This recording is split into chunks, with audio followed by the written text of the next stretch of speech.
बिस्मिल्लाहिर्रहमानिर्रहीम। अस्सलाम वालेकुम। मेरा नाम सबीन शहबाज और आप मेरा यूट्यूब चैनल देख नाज़रीन, आज के इस व्लॉग में दो अहम चीज़ें हैं जिस पर बात करेंगे। एक गुज़िश्ता रोज़ अडयाला जेल में एक इंतहाई अफसोसनाक वाक़या पेश आया है।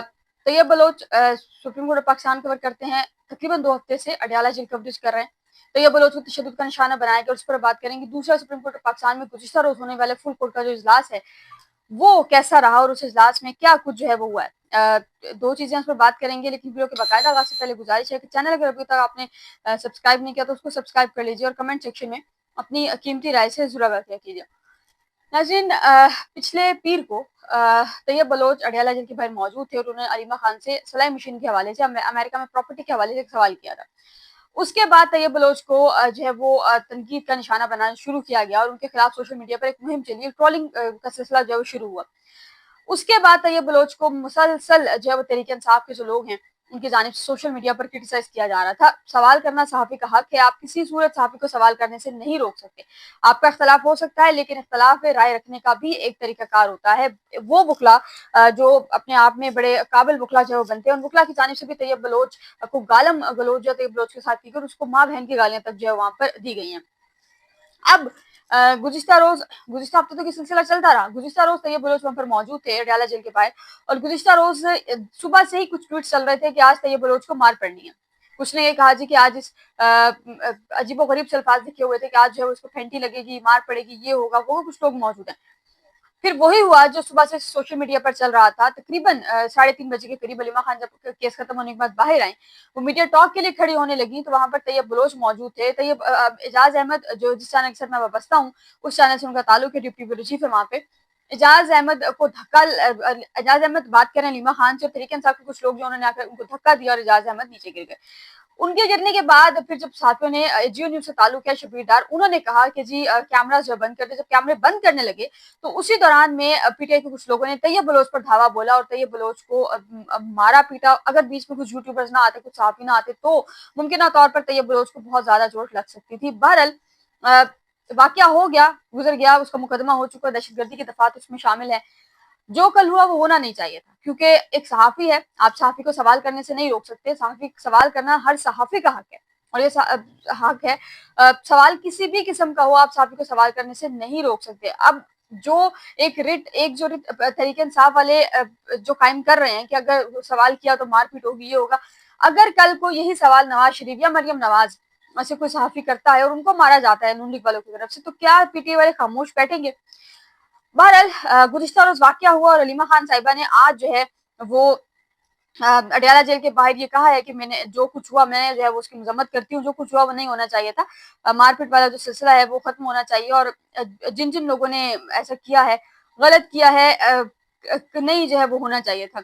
अलीमा खान ने कहा कि मैं ये थोड़ा सा आपको बता देती हूँ। अलीमा खान ने कहा है कि कल जो कुछ हुआ मैं सारी चीजों की मजम्मत करती हूँ। जब कोई जान बूझ के भेजा जाता है तो सहाफत तो नहीं करता। इस बात से किसी हद तक आप मुत्तफिक कर लें, क्योंकि तैयब बलोच को वहां पर भेजा जा रहा था, वो खुद नहीं जा रहे थे वहां पर। वो कह रहे हैं कि हम जब अपने भाई के लिए यहाँ पर आते हैं और जानबूझ के लोग जो है मस्ती करते हैं और लोगों को इश्तियाल जो है वो दिलाया जाता है। मैंने अपने बेटों को भी आने से रोका, वो आते तो क्या हाल होता, मेरे बेटे आते तो उन पर भी दहशतगर्दी के पर्चे कट जाते। हम आज उसी के लिए आए हैं।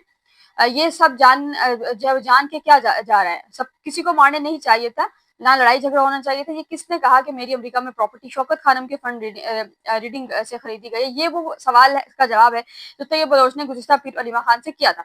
फिर अलीमा खान साहिबा कह रही हैं कि ये किसने कहा कि मेरी अमेरिका में प्रॉपर्टी है। दूसरा है कि सहाफी का काम है अगर किसी के पास सबूत है तो सामने लाए। मैं कह रही हूँ कि मेरी प्रॉपर्टी मेरे हक हलाल पैसों की है। मैं टेक्सटाइल ही एक्सपोर्टर हूँ, टेक्सटाइल का कारोबार है। आप गैर मुतल्लिका सवाल करके टेक्सटाइल कारोबार को नुकसान पहुंचा रहे हैं। खैर अलीमा खान अच्छा नईम भजोता साहब तरीके इंसाफ की लीगल टीम का हिस्सा रहे हैं, इस वक्त भी हैं। उन्होंने अडयाला जेल के बाद तैयब बलोच समेत दीगर जो सहाफी थे तैयब बलोच को जो वो गालियां दी हैं। उस पर अलीमा खान ने जो है ये कहा है कि जो भी नईम पंजोता ने जो कुछ कहा है, आप जाकर जो है वो नईम से पूछे, उसका जवाब मैं नहीं दे सकती। अब आप अंदाजा कर लें कि अलीमा खान के साथ खड़े नईम पंजोता कह रहे हैं, उस वक्त अलीमा खान ने उनको नहीं रोका, लेकिन उसके बाद अलीमा खान कह रही हैं कि आप जो जाकर नईम पंजोता से जो पूछे। बार मुकदमा इस पर हो चुका। जिन्होंने तैयब बलोच को भेजा था वो अपने मकसद में कामयाब हो चुके हैं, क्योंकि एक मुकदमा करवाना था, तहरीक इंसाफ पर पाबंदी लगवानी थी। यहाँ पर मैं मेंशन जरूर करूंगी कुछ सहाफी हजरात जो हैं ان کا جو ایک ایٹیٹیوڈ رہا ہے وہ انتہائی غیر مناسب اور انتہائی غیر ذمہ دارانہ رہا ہے. صحافیوں نے طیب بلوچ کو تو ڈیفینڈ نہیں کیا، لیکن ان صحافیوں نے اور بھی کسی کو ڈیفینڈ نہیں کیا.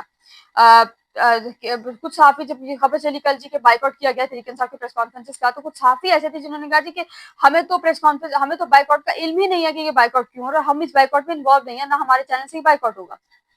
خیر، وقت برا وقت ہوتا ہے، کسی پہ بھی آ سکتا ہے. اللہ تعالیٰ سب کو جو محفوظ رکھے. لیکن تحریک انصاف کو میرا خیال ہے کہ اپنا یہ جو ایک رویہ ہے اس کو ختم کرنا ہوگا، اس کو توڑنا ہوگا، کیونکہ اگر پاکستان تحریک انصاف نے اپنی یہ روش نہ چھوڑی تو عمران خان کس صورت رہنے ہوں گے. اور یہ وہ تمام وہ چیزیں ہیں جو میرا خیال ہے کہ بتانی ضروری اس لیے ہے کیونکہ طیب بلوچ کو بھیجا جا رہا تھا کسی ایجنڈے کے تحت یا کچھ بھی آپ کہہ لیں، لیکن کسی بھی صورت کسی بھی صحافی کے ساتھ یہ والا جو رویہ ہے اس کو آپ جسٹیفائی کسی بھی قیمت پر نہیں کر سکتے.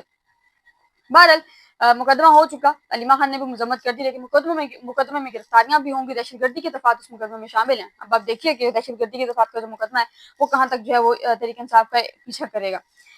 دوسرا، گزشتہ روز سپریم کورٹ آف پاکستان میں نئے عدالتی سال کا آغاز ہوا تھا، اور اس عدالتی سال کے آغاز میں کچھ جج صاحبان جو ہیں انہوں نے شرکت نہیں کی. آپ کو یاد ہوگا کہ جمعے کے روز جسٹس منصور علی شاہ نے چیف جسٹس یحییٰ فقی کو خط لکھا تھا، اور اس خط میں کچھ 6 سوالات کیے تھے. چیف جسٹس نے گزشتہ روز ان سوالات کے جواب 6 سوالوں کے جواب میں صرف ایک لائن جو ہے وہ کہا، اور وہ صرف جو چھٹیوں کے حوالے سے لکھا تھا، اساروں کے حوالے سے لکھا تھا، اس حوالے سے جسٹس منصور علی شاہ نے چیف جسٹس نے کہا جی کہ جو 3 مہینے کی چھٹیاں جو ویکیشنز ہوتی ہیں اس میں کوئی بھی جج جا سکتا ہے بغیر بتائے، انفارم کر کے جا سکتا ہے، لیکن اگر اس سے پہلے جائے گا تو اس کو چھٹیاں لینے پڑیں گی. ویکیشنز کے لیے باقاعدہ جو چیف جسٹس سے رجوع جو ہے وہ کرنا پڑے گا. اچھا، گزشتہ روز جب اجلاس ہوا، گزشتہ روز کے اجلاس میں وکلا کی ایک بہت بڑی کامیابی ہے، اس میں کوئی شک نہیں، کیونکہ وکلا کی جانب سے کورٹ فیسز جو ہے ان میں اضافہ جو ہے واپس لینے کا مطالبہ کیا گیا تھا، اور یہ دیکھا کہ گزشتہ روز فل کورٹ کے اجلاس میں مشترکہ طور پر یہ فیصلہ ہوا ہے کہ جو کورٹ فیس ہے اس کو کم کیا جائے گا، اس کو جو ہے وہ کم کیا جائے گا، جو پرانی کورٹ فیس ہے اس کو بحال کیا جائے گا. اچھا، پھر گزشتہ روز جسٹس منصور علی شاہ اور چیف جسٹس صاحبان جو ان کی جانب سے خط لکھا، جسٹس منصور علی شاہ، جسٹس عائشہ ملک، جسٹس سطر منال اور جسٹس منی وقر کی جانب سے 2 صفحات پر مشتمل مشترکہ خط لکھا گیا چیف جسٹس کو، اور اس خط میں یہ کہا گیا کہ جی ہمیں 3 ستمبر 2025 کو فل کورٹ اجلاس کے حوالے سے آگاہ کیا گیا، اور فل کورٹ اجلاس سپریم کورٹ رولز 2025 میں ترمیم پر غور کے لیے تھا. اس فل کورٹ اجلاس پر ہمارے تحفظات وہی ہیں جو بارہا دہرائے جا چکے ہیں، وہی اعتراضات جو پہلے تھے وہ بھی قائم ہیں. خیر، یہ خط لکھا گیا، اور اس خط کا مجموعہ یہ تھا کہ ہم چونکہ ایک تو آپ ہمیں بڑے شارٹ نوٹس پہ بتایا گیا، دوسرا یہ کہ جو ہماری تجاویز ہیں ترمیم کے حوالے سے وہ آپ نے نہیں، تو 4 جج صاحبان نے شرکت نہیں کی. بار کے پھر جو ہے وہ جب اعلامیہ آیا تو اعلامیہ میں یہ کہا گیا جی اعلامیہ میں 4 جج صاحبان کے نام ہی نہیں مینشن کیے گئے. فل کورٹ تھا لیکن اس میں سپریم کورٹ کے موسٹ سینئر پیونی جج اور دیگر ججز کے نام ہی مینشن نہیں تھے. اس میں جو جج شرکت کی تھی جن ججز نے ان کے نام جو وہ شامل تھے. پھر یہ کہا گیا جی کہ کمیٹی نے سپریم کورٹ رولز 1980 کے جائزے پر کام کیا، اور ججز اور وکلا کی رائے سے جو ہے جامع ڈرافٹ تیار کیا گیا، اور جسٹس شاہد وحید جو کہ اس کمیٹی کے سربراہ ہیں انہوں نے رولز پر جو بریفنگ دی. اچھا، اس میں مجموعی طور پر میرا خیال ہے کہ 26ویں ترمیم کے بعد وکلا کی ایک بہت بڑی کامیابی ہے کہ وکلا اپنی بات منوانے میں کامیاب ہو گئے. سپریم کورٹ بار کے صدر کی جانب سے دیگر لوگوں کی جانب سے تجاویز دی گئی تھی کہ جو فیسز ہیں اس کو کم کیا جائے. فیسز تو کم کر دی، فیسز کم نہیں ہوئی، لیکن جو فیسز کم کرنے کے حوالے سے تجاویز ہیں وہ ضرور طلب کی گئی، اور فیسز جو زیادہ ہوئی تھی وہ فیصلہ مؤخر ہوا، یعنی کہ اب جو فیسز ہے سپریم کورٹ آف پاکستان میں وہ پرانی والی چلیں گی جو پہلے چلتی آ رہی تھی. کل کا دن سپریم کورٹ سے اختتام ہوگا، لیکن اڈیالہ سے کل جو ہے وہ کوئی بڑی خبر آ سکتی ہے. فی الوقت کے لیے مجھے اپنی دعا میں یاد رکھے، اپنا بہت خیال رکھیے گا. اللہ حافظ.